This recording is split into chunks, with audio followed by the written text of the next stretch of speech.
धाराशिव जिल्ह्याच्या तुळजापूर तालुक्यातील शिवकरवाडी या छोट्याशा गावामध्ये एका गरीब कुटुंबामध्ये दाजीराव गोरोबा कांबळे सर यांचा जन्म झालेला आहे.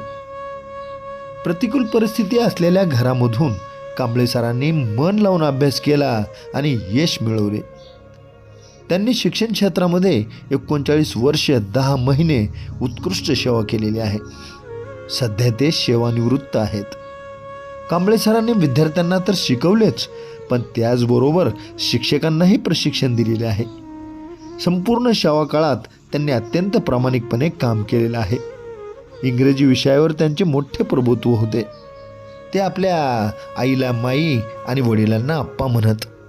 त्यांच्या आईचे नाव नकुलाबाई गोरोबा कांबळे होते, तर त्यांची आजी मंडामाय या अत्यंत प्रेमळ, सरळ आणि साध्या स्वभावाच्या होत्या.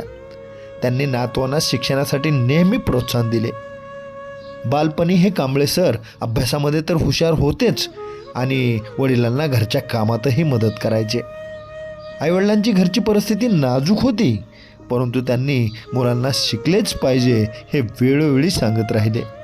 मुलांना प्रामाणिकपणा देखील शिकवला. यामुळे ते त्यांच्या जीवनामध्ये यशस्वी झालेले आहेत.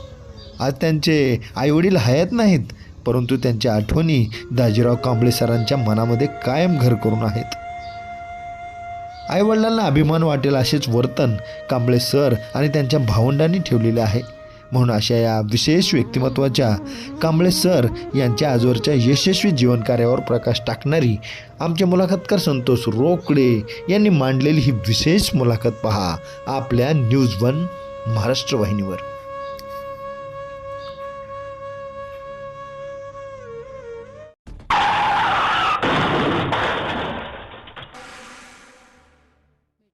मी दाजीराव गोरोबा कांबळे, राहणार शिवकरवाडी, तालुका तुळजापूर, जिल्हा धाराशिव. या ठिकाणी माझं प्राथमिक शिक्षण पूर्ण झालं.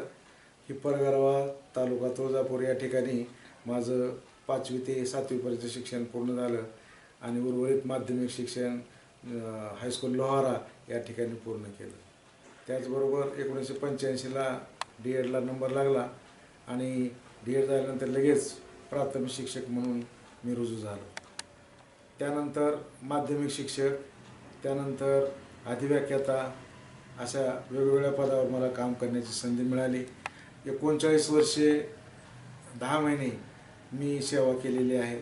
या कालावधीमध्ये माझे अनेक विद्यार्थी अधिकारी आहेत आणि हे पाहून मला खूप समाधान वाटतं. जेव्हा जेव्हा मी महाराष्ट्रात कुठे प्रवास करतो त्या ठिकाणी कुठल्या ना कुठल्या माध्यमातून माझे विद्यार्थी भेटतात आणि सर जेव्हा म्हणतात आणि समोरचं काम पूर्ण करतात त्यावेळेस मला खूप असा आनंद होतो आणि जीवन सार्थक झाल्यासारखं वाटतं.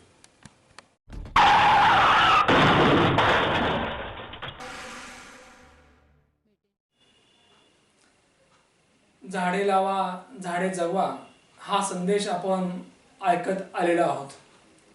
परंतु रोप लावणं आणि रोप वाढवणं एवढं सोपं नसतं. खरं तर रोप लावावं याच अटीवर की ते उन्हाळ्यात तुम्हाला जोपासता आलं पाहिजे. संदर्भ असा आहे की मुलांना जन्म द्या, पण चांगले संस्कार करणं होत असेल तरच द्या. नाहीतर बऱ्याच वेळा बघतो आपण की ही मुलंच आहेत का, ही माणसंच आहेत का हा प्रश्न पडतो. सुसंस्कृत हा शब्द आपण बऱ्याच वेळा ऐकतो खरं तर, पण हा सुसंस्कृतपणा जो असतो तो आपल्या वागण्यातनं, बोलण्यातनं आणि हे संस्कार देण्याचं काम कोण करतं तर फक्त आणि फक्त आईवडील करतात. कारण आई आणि वडिलांची जी शाळा असते, मी तर म्हणेन हे शाळा नसते, हे विद्यापीठ असतं आणि हे विद्यापीठ ज्ञानाचं असतं, संस्काराचं असतं. कारण लेकराची पाटी कोरी असते आणि या कोऱ्या पाटीवर लिहिणारी माय असते, बाप असतो. आणि म्हणून ज्या ज्या लेकरांना आई वडील चांगले भेटले ते लेकरं चांगले बनले. भले लेकरं अधिकारी नाही होऊ द्या, पण ते माणसं बनली पाहिजेत, नाही का. कारण माणूस बनायला शिकवणारे आईवडील असतात. आणि आज मुलाखतीच्या माध्यमातून आम्ही असंच एक व्यक्तिमत्व खरं तर शोधून काढलेलं आहे आणि हे व्यक्तिमत्व आईवडिलांच्या विद्यापीठामध्ये घडलेलं आहे. नुसतं घडलेलं नाही तर त्या विद्यापीठात PhD पूर्ण केली त्यांनी. याचं कारण असं आहे की हे व्यक्तिमत्व एक आदर्श व्यक्तिमत्व आहे आणि या व्यक्तिमत्वाचा मी परिचय करून देतो. हे आमचे सन्माननीय कांबळे सर, कांबळे दाजीराव गोरोबा. अगदी सेवेची 39 वर्ष 10 महिने पूर्ण केल्यानंतर ते आज सेवानिवृत्त आहेत. म्हणजे एका टप्प्यातनं बाहेर पडले, परंतु ज्ञानदानाचं अध्यापनाचं कार्य त्यांचं पुढेही चालूच राहणार आहे. कारण संत राहो साधनेला अपयशाचा गाव नाही, हा केवढा यशाचा इतिहास रचला फक्त एका कासवाने. कारण साधना अखंड असावी लागते. ज्ञान जर असेल आपल्याकडे तर मान मिळत राहतो आणि ते ज्ञान आपण लोकांना दिलं पाहिजे अशी धारणा सरांची आहे. मुलाखतनामा या कार्यक्रमात आज सरांच्या जीवन कार्यावर आम्हाला प्रकाश टाकायचा आहे. सर, मुलाखतनामा या महाराष्ट्रातील लोकप्रिय कार्यक्रमात तुमचं स्वागत. आज या ठिकाणी सेवानिवृत्त आहात, निश्चितपणे या रिलॅक्स आहेत लोकांना वाटते, परंतु आम्हाला माहिती की सरांची दुसरी सेकंड इनिंग दणक्यात सुरू झालेली आहे. आज मुलाखतीच्या माध्यमातून ऐकायचे की सर, बालपण जे आहे तुमचं, खरं तर तुमचं बालपण हे धाराशिव जिल्ह्यात नाही का, तुळजापूर तालुका नाही का, तर काय सांगाल नेमकं की बालपण नेमकं कसं होतं, नेमकं तुमचं गाव, तुमचे आई वडील, त्या काळातलं कुटुंब, कांबळे कुटुंब, त्याबद्दल सांगा सर. आमचं कुटुंब जे आहे ते खूप मोठं होतं. त्याबरोबर आमचं गाव हे खेडेगाव असल्यामुळं तिथं बऱ्याच सोयी सुविधा नाहीत. तरी पण 1 ते 4 पर्यंतची शाळा होती. त्या शाळेमध्ये आम्ही आमचं प्राथमिक शिक्षण मी पूर्ण केलं. त्याबरोबर नंतर दुसऱ्या गावाला आम्हाला परगारावा तालुका तुळजापूर 2-3 किलोमीटर अंतरावर ते गाव आहे आणि त्या गावी आम्ही 5वी ते 7वी पर्यंतचं शिक्षण पूर्ण केलं. सर, गावाकडचं जे असतं वातावरण ते खूप वेगळं असतं खरं तर. आणि मला असं वाटतं की जिथं आई आणि वडील आहेत ना, तर ते तर खरं स्वर्गच आहे आपलं नाही का. तर तुमच्या कुटुंबामध्ये त्या काळामध्ये किती तुम्ही माणसं होतात, किती सदस्य होतात, तुम्ही एकूण भावंड किती, आणि एकूणच घरातलं वातावरण कसं होतं ते सांगा. घरामध्ये आर्थिक चणचण होतीच. आईवडील मोलमजुरी करून त्यांनी आम्हाला ते शिकवलेलं आहे. आम्हाला 4 भाऊ, आम्ही 4 भाऊ आणि 4 बहिणी असा मोठा परिवार. त्याशिवाय चुलत्याची सर्व चुलत भाऊ आणि चुलत बहिणी हे आपल्याकडेच असायचे. आईला काय म्हणायचं तुमच्या सर, आईला आणि वडिलांना सुद्धा? आईला आम्ही माई म्हणायचं. माई म्हणायचं. आणि वडिलांना आप्पा म्हणायचं आम्ही वडिलांना. माई आणि आप्पाच्या अवतीभोवती जे बालपण गेलं ते सांगा सर. माई आप्पाच्या बालपणी त्यांच्यासोबत कडक शिस्तीमध्ये आमचं बालपण गेलेलं आहे. अभ्यासाशिवाय त्यांना इतर कुठलीही गोष्ट मान्य नव्हती. जसं भांडण करणं, कुरापती करणं हे त्यांना मान्य नव्हतं. फक्त अभ्यास करावा एवढंच एवढीच त्यांची शिस्त होती. आयुष्यभर पुरेल एवढी माया माईने केली खरं तर नाही का. तर माईने जी तुम्हाला जी माया दिली ती सांगा सर. माईने तशाही परिस्थितीमध्ये आम्हाला शाळेच्या वेळेपर्यंत सर्व वेळेवर करून दिलेलं आहे. जे आहे ते त्यामध्ये चांगलं करून दिलेलं आहे. आणि प्रत्येक दिवशी कुठली तरी चांगली गोष्ट सांगायची, हे असं करू नका, तसं करू नका, हे चांगलं नाही, ते चांगलं नाही, हे बरं आहे, हे असं करायला पाहिजे, अशी दररोज आम्हाला शिकवण ती द्यायची. मला असं वाटतं की माईने जे दिलं, मायेनं जे दिलं नाही का, आणि जे दिलं ते खरं तर मला असं वाटतं की तुम्ही तुमच्या बोलण्यातनं वागण्यातनं तुमची आई आम्हाला दिसते खरं तर. अंबर की हो ऊंचाई, सागर की हो गहराई, मेरे दिल में समाई मेरी माई नाही का. मला असं वाटतं सर की माझ्या हृदयामध्ये माझी माई आहे, माझी आई आहे, आणि तिच्या माध्यमातून जे मला मिळालं ते खरं तर अगदी आयुष्यभर तुम्हाला पुरेल सर. सर, विचार असं वाटतं की माईने आप्पाने खूप कष्ट केले नाही का, काबाड कष्ट केले. बरोबर. हल्ली एवढं कष्ट कोणी करणार नाही आता खरं तर. तुम्ही जे कष्ट पाहिलेत जाऊन, काय कसे ते दिवस होते, माईचं राहणं असेल, आप्पाचं राहणं असेल, त्यांचे कष्ट असतील, ते सांगा सर एकदा.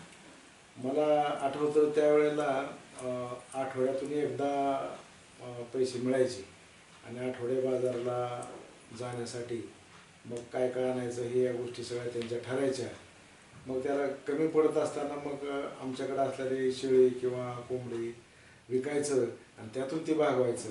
परंतु आम्हाला शाळेसाठी त्यांनी काही कमी पडलेलं नाही. लहानपणी ज्या ज्या वेळेला खोड्या करायचा त्यावेळेला एक पदर ठरला होता लपण्यासाठी, म्हणजे माईचा पदर मायेचा पदर, नाही का सर? काय म्हणजे स्वभाव कसा होता त्या काळामध्ये, म्हणजे खोडकर होतात का शांत होतात ते सांगा आता. मग खोडकर नव्हतो सर, नव्हतात तुम्ही? खोडकर नव्हतो मी.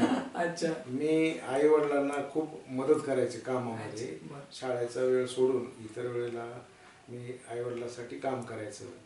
त्यामुळं मला दोघंही खूप असं प्रेम करायचे. दोघंही काम करायचे, कष्ट करायचे. आणि तुम्ही आत्ताच उल्लेख केला की बाजारच्या वेळेला प्रसंगी जर वेळ आली तर अगदी शेळी असेल, कोंबडी असेल, जे काय असेल पशुधन, हो. त्यात ते विकायचं आणि आपल्या गरजा पूर्ण करायच्या, भागवायच्या. सर तशाही परिस्थितीमध्ये जे दिवस होते, मला असं वाटतं ते खरं तर सुगीचे दिवस होते. म्हणजे पैसे नव्हते, बऱ्याच वेळा धान्य पण नसायचं, पण आनंद होता, नाही का? खूप आनंद होता. तर तुम्ही सगळे भावंड जे आनंद सेलिब्रेट करायचा खरं तर जे जगणं होतं ते सांगा सर. म्हणजे अगदी कुठले कुठले खेळ खेळायचा, काय काय नेमक्या आठवणी ते सांगा. हा, तिकडं खेळ वेगवेगळ्या मोसमामध्ये वेगवेगळे असायचे. म्हणजे उदाहरण मोसम बदलायला खेळ बदलायचा. हा, खेळ बदलायचा. वा. पावसाळ्यामध्ये आम्ही ते सूर आणि कबड्डी अच्छा. खेळायचं. पावसाळा संपला की विटी दांडू हे खेळायचं. उन्हाळ्यामध्ये गोट्या आणि बिल्लूर हे या पद्धतीचे खेळ आम्ही त्या वेळेला खेळतो. परिस्थिती जशी असेल तसं तसे दिवस असतात खरं तर. बऱ्याच वेळा आपण श्रीमंत लोकांना म्हणतो की राजाला दिवाळी सारखीच काय, कारण श्रीमंत लोकांच्या घरी दररोज दिवाळी असते, गरीबाच्या घरी वर्षातून एकदा असते. तर तुमच्या घरची त्या काळची दिवाळी किंवा आणि दसरा असेल किंवा कुठला सण असेल तो कसा असायचा नेमका?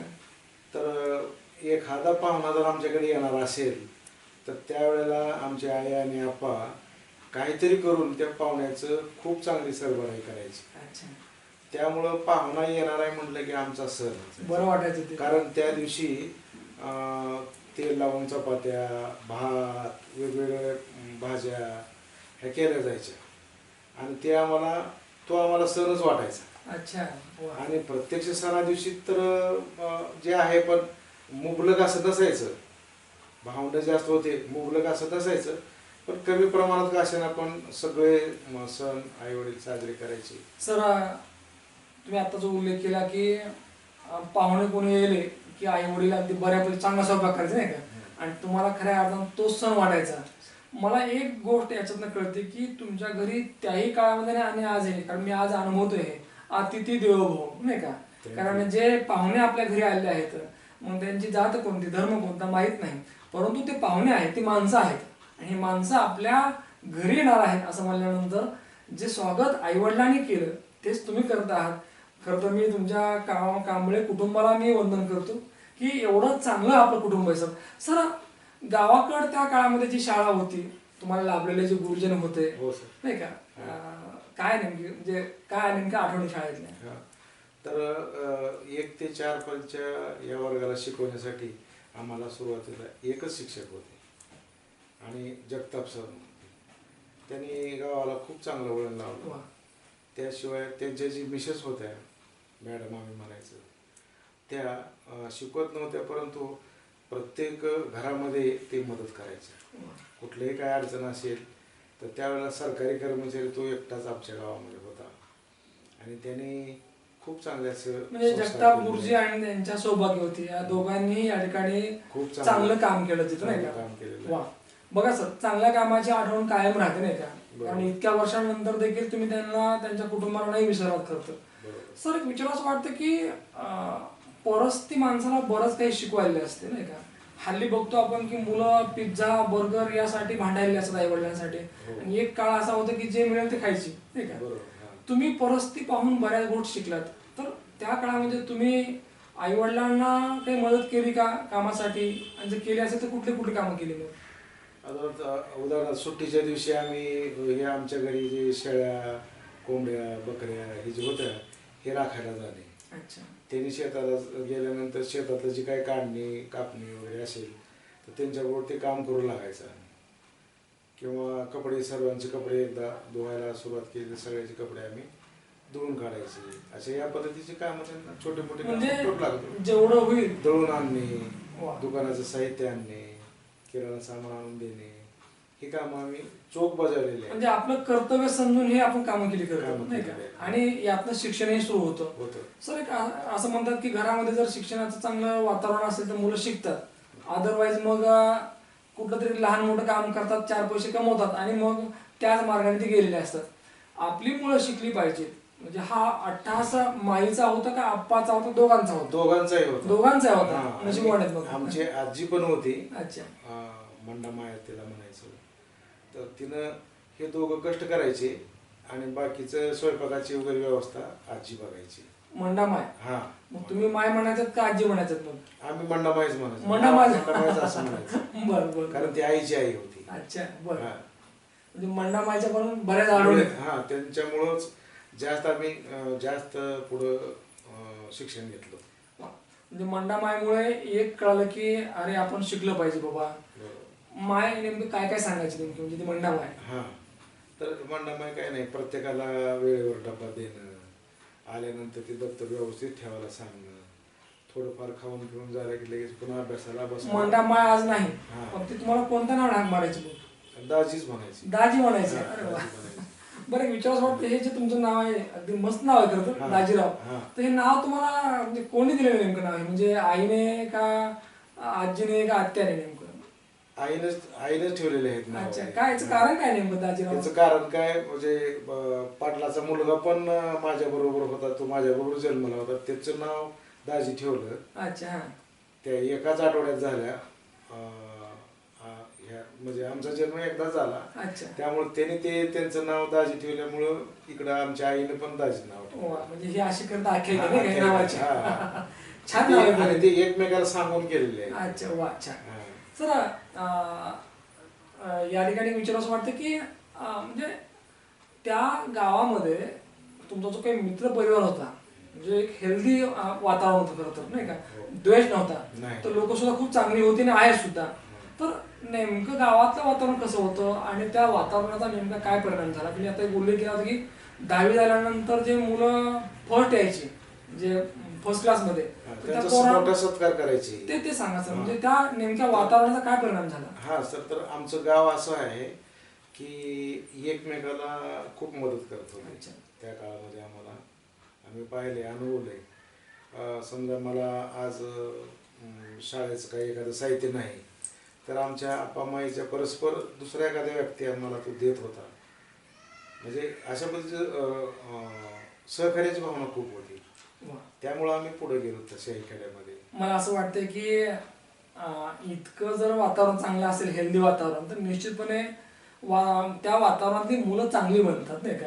मला असं वाटतं की प्रत्येक गावात हे असं वातावरण पाहिजे खरं तर नाही का, कारण आपल्याला जर उद्या एक चांगला भारत निर्माण करायचा असेल नाही का, आर्थिक महासत्ता आपल्याला बनवायचा असेल, चांगलं राष्ट्र आपलं घडवायचं असेल, तर प्रत्येक गावची जबाबदारी खरं तर ही. प्रत्येक गावामध्ये या ठिकाणी जातीच्या धर्माच्या भिंती बाजूला सारून या ठिकाणी शिक्षण रुजलं पाहिजे खरं तर. कारण शिक्षण हे असं एकमेव शस्त्र आहे की ज्याच्यामुळे माणसं होतात. सर विचार असं वाटतं की शालेय जीवनामध्ये जे तुम्हाला तुमचा कल नेमका कुठं होता? म्हणजे काय असतं की बऱ्याच वेळा सांस्कृतिक, कुणाचा क्रीडाकडे असतो आणि कुणाचा हे पण नको ते पण नको. हा, तर सुरुवातीला जेव्हा मी 10वी पास झालो आणि फर्स्ट इयरला जेव्हा ऍडमिशन घेतलं, त्यावेळेला पोलीस भरती निघाली होती. बर. पोलीस भरतीला आम्ही उभारलो आणि त्या पोलीस भरतीमध्ये सिलेक्ट झालो. परंतु दुर्दैवानं आमचं सिलेक्शन त्या बँड पथकासाठी झालं. बँड पथकासाठी का झालं, तर आमच्याकडे सांस्कृतिक कार्यक्रमाचे आणि वाद्य करत असलेल्या कामाचे फोटो आणि प्रमाणपत्र त्याला आम्ही भरपूर जोडलेले होते आणि ती या रिलेटेड होते, म्हणून त्यांनी सिलेक्शन केलं. परंतु बँड पथकामध्ये केलं, तुम्हाला ते आवडलं नाही, त्यामुळे ते आम्हाला न आवडल्यामुळं आम्ही ते रिफ्यूज केलं आणि तिकडे आम्ही चलो जो हो अच्छा हो आहे का, कारण सिलेक्शन झालं असतं तुम्ही गेला असता तिकडच. हा. बर सर, म्हणजे एक चान्स असा आला होता की तुम्हाला पोलीस पण होत आला असं नाही का, मग तुम्ही बँड पथकामध्ये निवड केल्यामुळे ते तुम्ही टाळलं. तुम्ही टाळलं ते. बर. मग एक संधी गेल्यानंतर, कारण कसं असतं की गरीबाच्या घरी लवकर लाईट येत नाही असं म्हणतात, म्हणजे उजेड लवकर येत नाही, यश लवकर येत नाही, कारण गरिबी असते ना. तर मग ज्या वेळेला आई वडिलांना कळालं असेल की आपल्या मुलाने नोकरीचा कॉल आला होता पण नोकरी काही स्वीकारली नाही, तर काय नेमकं रिॲक्शन? नाही, त्यांचं असं होतं की आमच्या सर्व भावनाला त्यांनी स्वातंत्र्य दिलं, की हे असंच करा किंवा तसंच करा, हे असं त्यांचा अट्टास नव्हता. म्हणजे त्यांनी त्यांची मतं अशी लादली नाही. लादलेली नाहीत अजिबात. फक्त त्यांना एवढंच माहिती की भांडण करायचं नाही, झगडे करायचे नाही, खराब वागायचं नाही, असं एवढं ते याचा अट्टास त्यांचा असायचा. आप्पाने आणि माईने एवढं सांगितलं की तुम्ही तुमच्या सोयीनुसार वाढा, तुमच्या सोयीनुसार निर्णय घ्या, पण वाईट वागायचं नाही फक्त. बस एवढंच. मला असं वाटतं की प्रत्येक आई वडील हे सांगितलं पाहिजे. हे सांगितलं पाहिजे.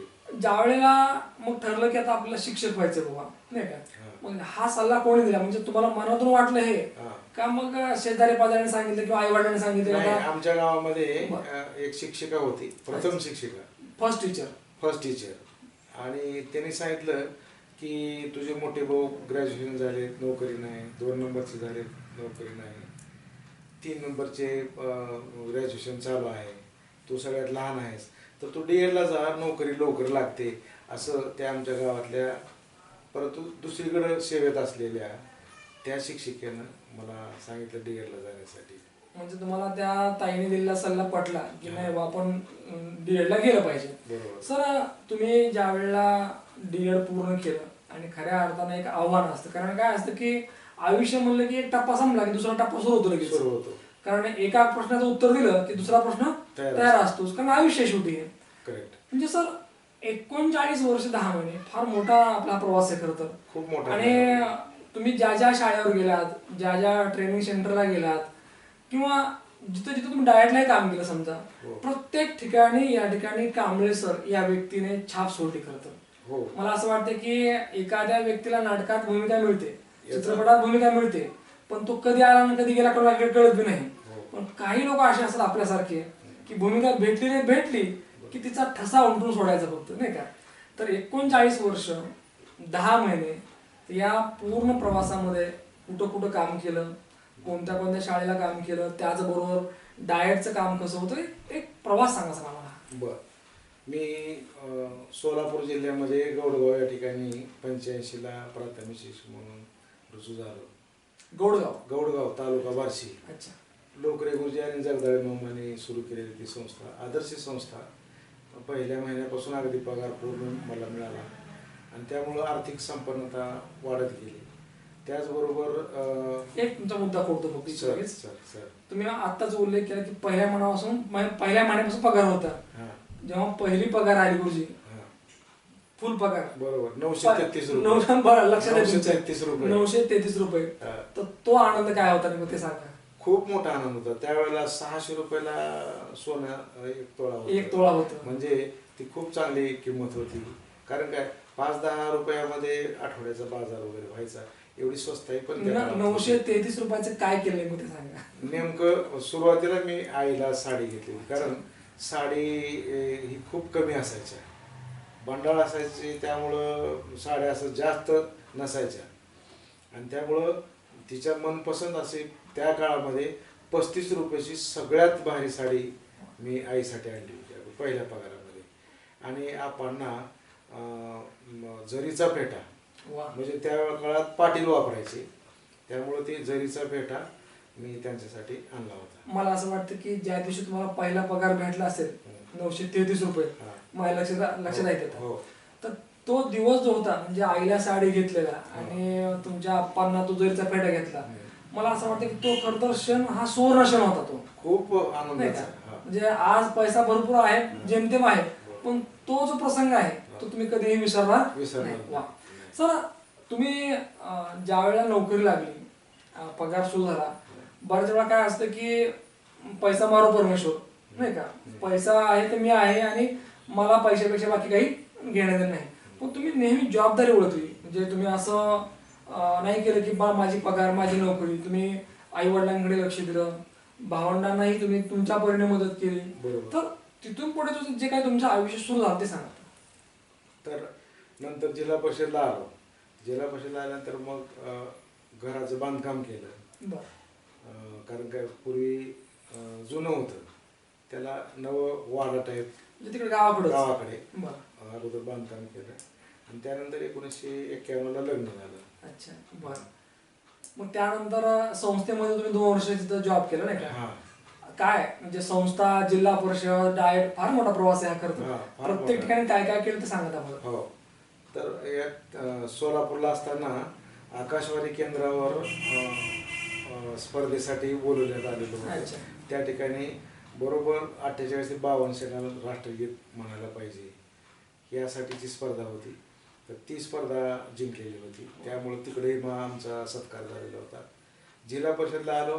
जिल्हा परिषदला आल्यानंतर साक्षरता अभियानाचे काम सुरू झाले आणि मला पूर्ण जिल्ह्याचं सूत्रसंचालनाची जबाबदारी त्या काळचे कलेक्टर राजीव जलोटा साहेब यांनी दिलं. आणि पूर्ण आमच्या धाराशिव जिल्ह्यामध्ये जिथं जिथं साक्षरतेचं प्रमाण कमी आहे तिथं तिथं आम्हाला ते उद्बोधन करावं लागलं आणि 360 गावामध्ये आम्ही उद्बोधन केलेलं आहे.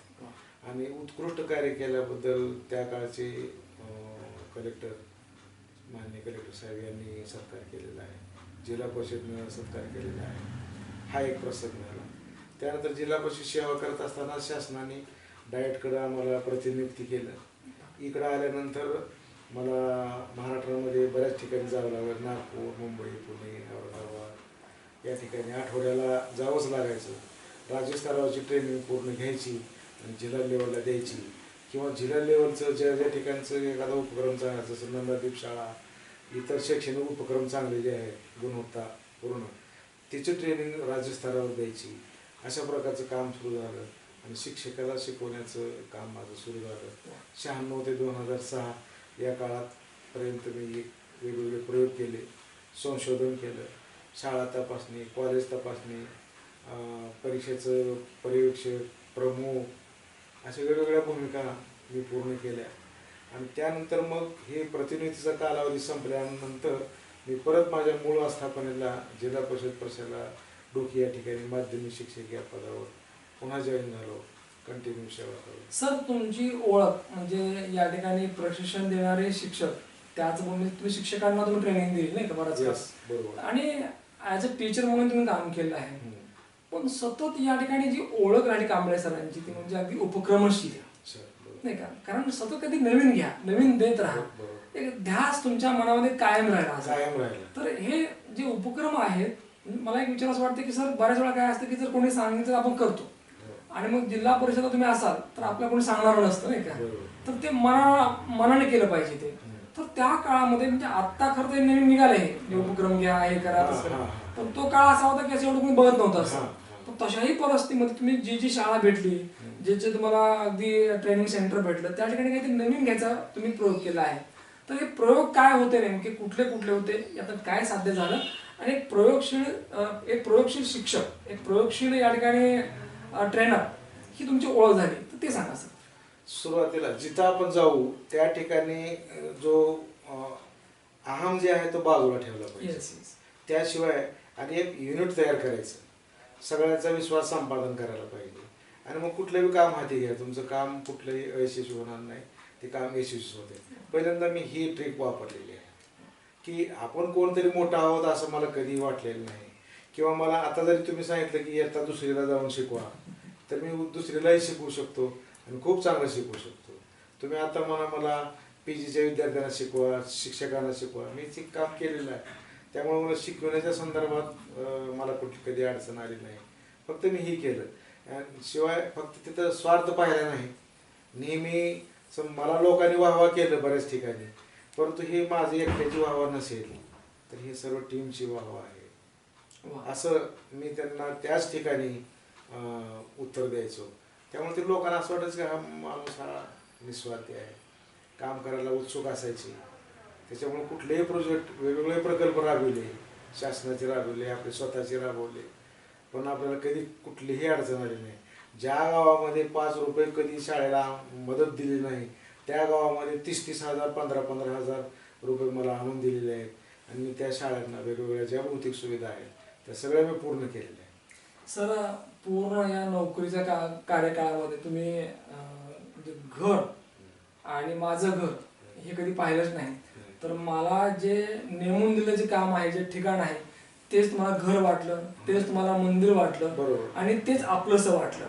सर, ही आपलेपणाची जी भावना आहे ती लोकांचं कसं आहे की महिना संपला की माझी पगार, बाकी मला काही घेणं देणं नाही. पण तुम्ही मात्र या पगाराच्या पलीकडे जाऊन जगलात खरं तर. सर यातनं काय भेटलं नेमकं सांगा. तर आता प्रत्येक ठिकाणी जेव्हा मी महाराष्ट्रात जातो, असं आता नांदेड, बीड, धाराशिव, लातूर आणि सोलापूर एवढ्या जिल्ह्यातल्या शिक्षकांना मी ट्रेनिंग दिले. शिक्षकांना, अधिकाऱ्यांना तर राज्यस्तरावर दिलं. त्यामुळं मला DG या नावानं ओळखतात. DG या नावानं शिक्षण क्षेत्रामध्ये आपल्या महाराष्ट्रामध्ये DG एवढंच ते म्हणतात. आणि मग मी खूप समाधानी आहे, कारण आत्ता सध्या 3 DYSP आहेत माझे विद्यार्थी. वा. त्यानंतर मुख्य वित्त अधिकारी 2 आहेत, PSI 2-4 आहेत, तलाठी, शिक्षक, पोलीस, आर्मीमॅन, तर हे खूपच आहेत. त्यामुळं या प्रवासामध्ये मी खूप समाधान आहे, कारण की माझे विद्यार्थी एवढे यशस्वी झालेले आणि चांगल्या पदावर. अभ्यास नाही केला की मग डीजेच्या तालावर वाचावं लागते, आणि अभ्यास केला की डीजे होता येते. हा, म्हणजे प्रत्येक लोक खूप आपुलकीनं आपलं नाव घेतात, आपल्याला खूप रिस्पेक्ट करतात. त्याचं कारणच हे ज्ञान आणि निस्वार्थपणा. लोका सांगे ब्रह्मज्ञान स्वतः कोरडा पाषाण, अशी काही लोकांची अवस्था असते. पण परंतु मी जे ऐकले तुमच्याबद्दल की सर तुम्ही शिक्षकांना ट्रेनिंग दिलं, विद्यार्थ्यांना शिकवलं, आणि हे करत असताना की सतत तुम्ही वाचनाचा ध्यास घेतला. आजही तुमच्याकडे असंख्य पुस्तकं आहेत. खरं तर आपण जर कोणाच्या घरी भेट दिली तर आपल्याला इलेक्ट्रॉनिक उपकरण दिसतील, म्हणजे TV मोठा नाही का, मोठा अगदी बाहेरचा मोबाईल, हे सगळं दिसतं, पण तिथं कुठेही पुस्तक दिसत नाही. तुमच्याकडे असंख्य पुस्तकं आहेत. तर ही पुस्तकांची जी काही स्टोरी आहे ती सांगा आता. तर हे पुस्तक जेव्हा बाजारात नवीन पुस्तक येतं त्यावेळेला मी ती खरेदी करायचो. एम्प्लॉयमेंट न्यूज, रोजगार समाचार हे वर्तमानपत्र जे मिळत नसायचे, 8 दिवसाला एकदा प्रसारित होतात ते, तर ते मी घेऊन माझं वाचन झाल्यानंतर एखाद्या कुठल्या तरी वाचनालयामध्ये ते ठेवायचं, अशा पद्धतीनं. आणि सगळे पुस्तकं मी कलेक्ट केलेले आहेत, जे दुर्मिळ पुस्तकं आहेत. आता आपण सहज बोलता बोलता म्हणतो अण्णाभाऊची फकीरा कादंबरी वाचा, तर ते आपल्याकडे असलं पाहिजे. आता अलीकडे जे पुस्तक देव माणूस हा आणि बाप माणूस, देव माणूस एक निघालेला आहे आणि हा बाप माणूस एक निघालेला आहे. हे दोन्ही पुस्तकं मी आणलेली आहेत, आणि दोन्ही पुस्तकं 2 वेळा वाचलेली आहेत. आणि त्याच पुस्तकामध्ये, प्रत्येक पुस्तकामध्ये माझी एक कोरी चिठ्ठी असते. त्या चिठ्ठीमध्ये त्या पुस्तकाची प्रस्तावना असते, त्या पुस्तकामधली मध्यवर्ती कल्पना काय आहे आणि त्याचा समारोप कसा आहे, या संदर्भातलं त्याच्यामध्ये या पुस्तकात काय आहे हे मला समजतं. ती चिठ्ठी काढल्यानंतर समजतं, आणि त्या पुस्तकावर मी 1 किंवा 2 तास त्याच्यावर मी ते त्याच्यात काय आहे हे मी सांगू शकतो. मला असं वाटतं की वाचणे आणि काय वाचले, म्हणजे वाचलंय आणि काय वाचले, म्हणजे बऱ्याच लोकांचं असते मी वाचले पण काय वाचले माहित नाही का. बऱ्याच वेळेला लेखकाचं नाव सांगा म्हणलं ते येत नाही, बरं काय नेमकं त्या पुस्तकात थोडक्यात सांगणार ते.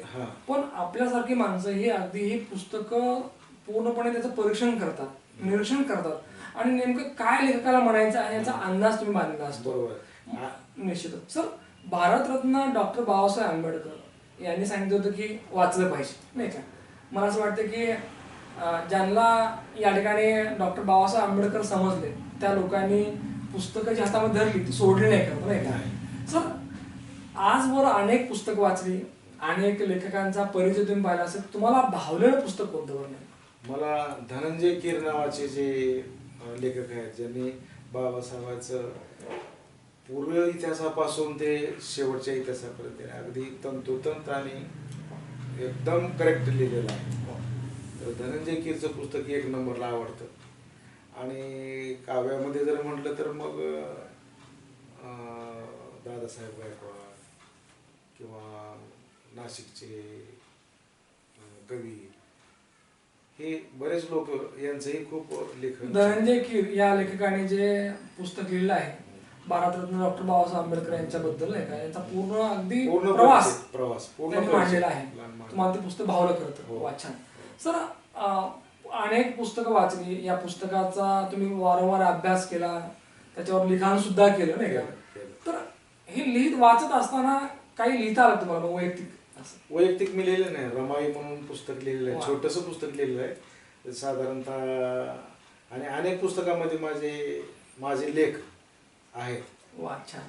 आणि असे अनेक पुस्तक माझ्या आईच्याच आठवणी म्हणून मी एक कच्चं लिहून ठेवलेलं आहे. त्याला आता मी सेवानिवृत्त झाल्यामुळे आता वेळ मिळतो आहे. सध्या मी त्याच्यावर विचार करतो आहे की एक पुस्तक लहान लिहिले ते रमाई या नावाने. रमाई या नावाने. बरं. आणि आता जे पुस्तक लिहायचं आहे ते माईच्या नावाने खरं. माईच्या नावाने. वा. मला असं वाटतं की आईच्या नावाने जे तुम्ही पुस्तक लिहित आहात ते उत्कृष्ट बनेल नाही का. बरोबर. कारण तिथं सगळ्या असंख्य आठवणी आठवणी वा, वा, छान. आहेत आणि दिसतात ते. सर, आई वडिलांनी तर खूप काही तुम्हाला दिलं, तर ज्या वेळेला तुम्हाला नोकरी लागली, तुमच्या भावंडांना नोकरी लागली, तुम्ही आई वडिलांची नेमकी काय सेवा केली ते सांगा. कारण आई वडिलांनी काय दिलं हे आम्ही ऐकले, तुम्ही त्यांना काय दिलं ते सांगा. की त्यांच्या जी इच्छा असायची की बाबा आपल्याला हा कार्यक्रम आहे, ह्या पाहुण्याला हे करायचं आहे, ते सगळं करायचं. घरं इथंच बांधायचे, जवळजवळ बांधायचे आहेत. घरं जवळजवळ सगळ्याची बांधली. वा. म्हणजे त्यांच्या जी इच्छा आहे त्यांना मग ते मोबाईल मोठा गळ्यात अडकवायचा आहे, हातात अंगठी म्हणा, किंवा जे आईसाठी दागिने पाहिजे, हे सगळ्या प्रकारचं त्यांची जी इच्छा आहे ना, कुठलीही इच्छा त्यांची शिल्लक ठेवली नाही. तुमच्या आयुष्यामध्ये तुमच्या बोलण्यावरून एक कळतं की आपण बऱ्याच वेळा काय होतं की लोकांना सांगतो एक आणि आपण करतोय. कारण आपण एक शिक्षक म्हणून जेव्हा आपण विद्यार्थ्यांना शिकवतो तेव्हा आपण आईचं महत्व सांगतो, राष्ट्राचं सांगतो, आपण वडिलांना सांगतो, आणि प्रत्यक्षामध्ये कृतीमध्ये ते नसतं करतं नाही का.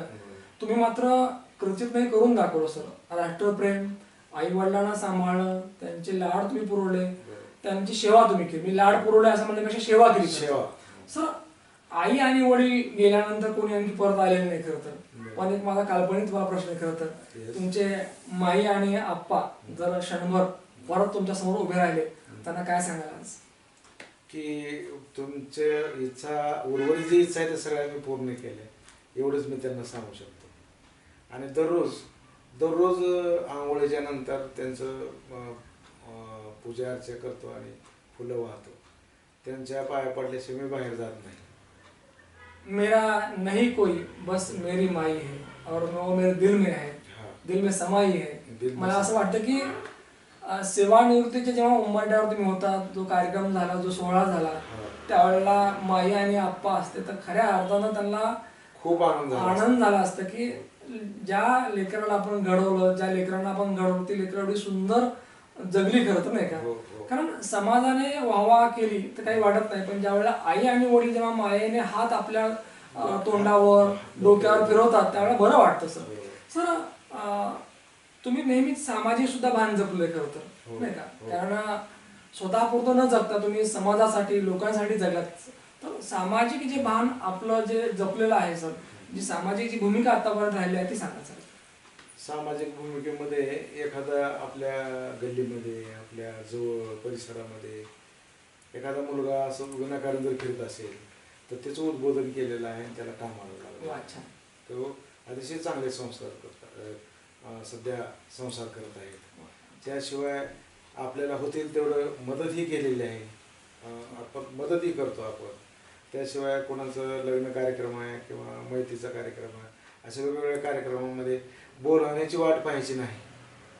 बोलवण्याची वाट न पाहता आपण तिथं जाऊन काय कमी जात आहे ते पाहणे आणि आपल्याला जेवढं मदत करता येईल तेवढं करणे. दुःख असेल तर कोणी बोलवण्याची, आमंत्रणाची वाट नाही पाहिजे.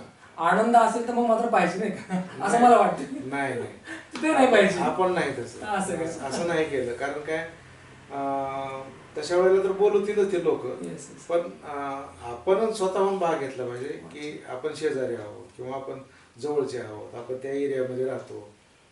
तर सदसद्विवेक बुद्धीनं तो आपण गेलं पाहिजे, आपण बोललं पाहिजे आणि बोलण्यामध्ये काही कमी पाहिजे नाही त्याची. सर, कांबळे सर असं म्हणतात की मित्र वणव्यामध्ये गारव्यासारखं. कारण मित्र मिळणं, मित्र असणं हे भाग्याचं लक्षण असतं. तुम्ही आजवरच्या या प्रवासामध्ये ज्या ज्या व्यक्तीच्या सहवासात गेलात त्या व्यक्तीला कायमचं तुम्ही जोडलं नाही का. कधी कधी असं वाटतं की काही माणसं परीस असतात, म्हणजे कुठेही गेले आणि स्पर्श केला की तिचं सोनं होतं. काय म्हणजे मित्र जपण्याची जी कला आहे ती कुठं आली ते सांगा फक्त. कारण स्वार्थ आडवा आला की मैत्री संपलेली असते. बऱ्याच लोकांना तर सेवानिवृत्तीच्या उंबरठ्याला मित्रच नसतात. कारण जे होते त्यांच्याशी आमचं पटलं नाही, कधी आम्ही भांडून बसलो. तुमच्या बाबतीत ते घडलं नाही, तुमचे मित्र कायम राहिले. काय काय काय नेमका प्रकार आहे हा? आपण तिथं जे मैत्री कशामुळे तुटते वा. या गोष्टीचं तत्वज्ञान आपण अगोदरच हे केलेलं आहे आणि ह्या गोष्टीचं नियोजन अगोदरच केलेलं आहे. उदाहरण समजा आपण एखादं मोठं काम काढलेलं आहे, तर आपण मागण्याच्या अगोदर त्या मित्रांनी येऊन ते कामाच्या संदर्भात विचारणा करायला पाहिजे असं आपलं मत आहे. तसंच आपण मत केलेलं आहे आणि असेच मित्र माझ्याजवळ आहेत. अच्छा. आणि जे पूर्वी होते तेच मित्र आहेत. त्याच्यामध्ये कमीपणा नाही, जास्तपणा नाही, काही नाही. जो न मागता देतो तो खरा मित्र असतो. खरा मित्र असतो. आणि जो मागत नाही त्याला आपण आधी देतो ती हा. खरी मैत्री असते. खरी मैत्री. ही बॉन्डिंग तुम्ही कायम ठेवली. कायम ठेवली. सर आणखी एक तुमच्यामध्ये एक चांगला गुण आहे, तसं तर असंख्य चांगले गुण आहेत. तर कुठले कुठले मांडू हा मला प्रश्न पडलाय खरं तर, नाही का. सर एक विचार असं वाटतं की इंग्रजी हा तुमचा आवडता विषय आणि असं म्हणतात की ज्याची इंग्रजीवर कमांड त्याला डिमांड. तुम्ही ते अनुभवले खरं तर. हो, बरोबर. तर इंग्रजी फार छान शिकवता. काय कशा प्रकारे हा विषय तुम्ही हाताळला आतापर्यंत? आमच्या घरामध्ये सर्वजण सुशिक्षित असल्यामुळे इंग्रजी आणि हिंदीचा वापर जास्त असायचा. अच्छा. कारण हे मोठे भाऊ आर्मीमध्ये होते, त्यांच्या घरचे मुलं सगळे हिंदी बोलायचे. अच्छा. मोठ्या बहिणीचे आर्मीमध्ये होते, ते पण हिंदी इंग्लिशच बोलायचे. त्यामुळं आमच्या सर्वांचे मुलं बहिणीचे आणि भावाचे इंग्लिश स्कूललाच होते आणि त्यामुळं घरामध्ये इंग्लिश आणि हिंदी याचं कॉम्बिनेशन झालं. आजही ते इंग्लिश आणि हिंदीमध्ये जास्त बोलतात. हो. अच्छा. आणि म्हणून तुम्हालाही त्याचा सराव झाला खरं तर. सुरुवातीपासूनच ते ओढ असल्यामुळं सुरुवातीपासूनच इंग्लिश पाचवीला असताना तेव्हापासून तो विषय अगदी सर, मुळामध्ये काय असतं की इंग्रजी आपल्याला येणं आणि विद्यार्थ्यांना सांगणं ह्या दोन्ही गोष्टी वेगळ्यात करतात. वेगळं बऱ्याच ठिकाणी काय होतं की शिक्षकाला इंग्रजी येते, मान्य, परफेक्ट आहे, पण गळी उतरवणे, समजावून सांगणे. कारण काय असतं की तुम्ही जर परिस्थिती पाहून नाही शिकवलं तर ते विद्यार्थ्यांना समजत नाही.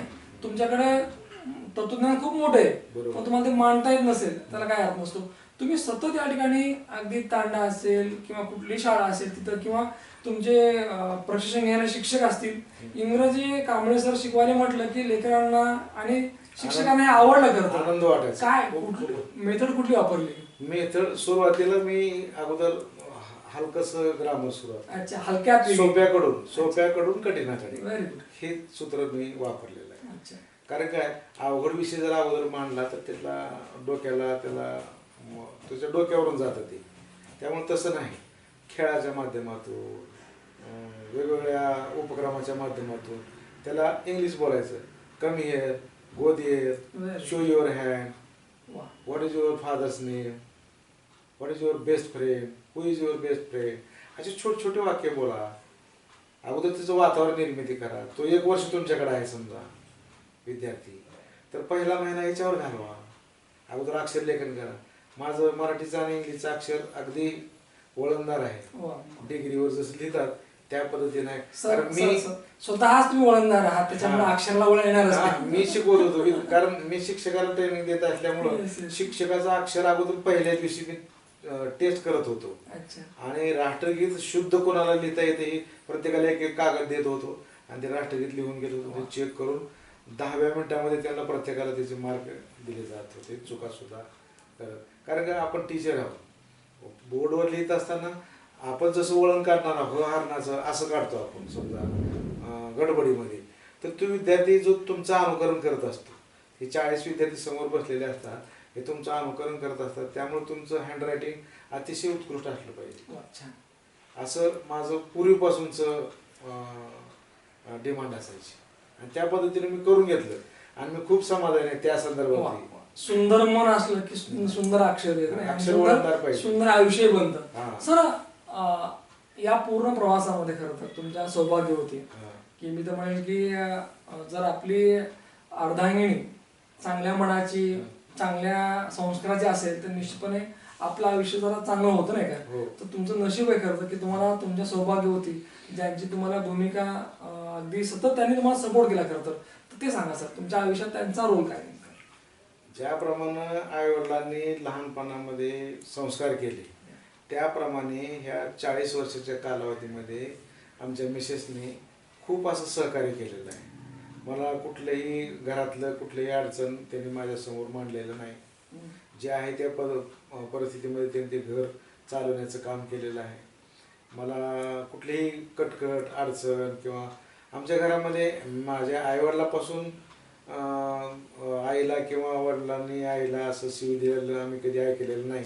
त्यामुळं आमच्या घरामध्ये ते नाही, अपशब्द नाहीच. अपशब्द तर नाहीच नाही. शिवाय आम्ही आवाजावं बोलतो. अरे वा.